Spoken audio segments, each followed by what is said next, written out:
So, ఇంట్లో ఇలా జలుబు, దగ్గు కంట్రోల్ చేసుకోవడానికి రకరకాల వెజిటబుల్ సూప్స్ చేసుకోవచ్చు. అండ్ నాన్ వెజిటేరియన్ తినే వాళ్ళైతే గనక మటన్ సూప్ కానీ, చికెన్ సూప్ కానీ ఇట్లాంటివి గూడా ట్రై జేసుకోవచ్చు. వెజిటబుల్ సూప్స్ విషయానికొస్తే అన్ని రకాల వెజిటబుల్స్‌తోనూ సూప్స్ చేసుకోవచ్చండి. మనకి ఈజీగా అట్లాగే త్రూ ఔట్ ద ఇయర్ దొరికేటువంటి క్యారెట్ కానీ, బీట్రూట్ కానీ, ఈవెన్ సొరకాయ గానీ ఇట్లాంటి వాటితో కూడా మనం చక్కటి సూప్స్ చేసుకోవచ్చు. కాలీఫ్లవర్‌తో సూప్ చేసుకోవచ్చు. అండ్ క్యాబేజ్‌తో సూప్ చేయొచ్చు.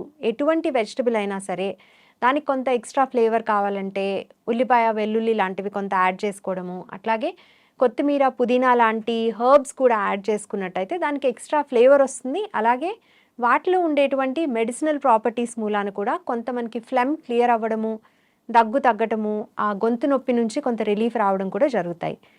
దీంతో పాటు మనం సూప్స్ తయారు చేసుకునేటప్పుడు థిక్‌గా ఉంటే కొంతమందికి నచ్చుతుంది. సూప్స్ చిక్కగా రావటానికి బియ్యపిండి గానీ, కార్న్ ఫ్లోర్ గానీ ఇట్లాంటివి కలుపుతూ ఉంటారు. దాని బదులుగా ఒక చిన్న పీస్ ఆఫ్ పొటాటో లేదా ఆలుగడ్డ వేసుకున్నట్టయితే గనక ఉడికించేటువంటి వెజిటబుల్స్‌తో పాటుగా ఏ కూరగాయ తీసుకున్నా గానీ, దాంతో పాటు ఒక చిన్న పొటాటో పీస్ వేసి, దాన్ని కూడా వెజిటబుల్స్‌తో పాటు బాయిల్ చేసి, అది గ్రైండ్ చేసినట్టయితే ఆటోమేటిక్‌గా థిక్‌నెస్ అనేదొస్తుంది. అలాగే ఆ పొటాటోలో ఉన్నటువంటి న్యూట్రియంట్స్ కూడా మనకి తేలిగ్గా అందుతాయి.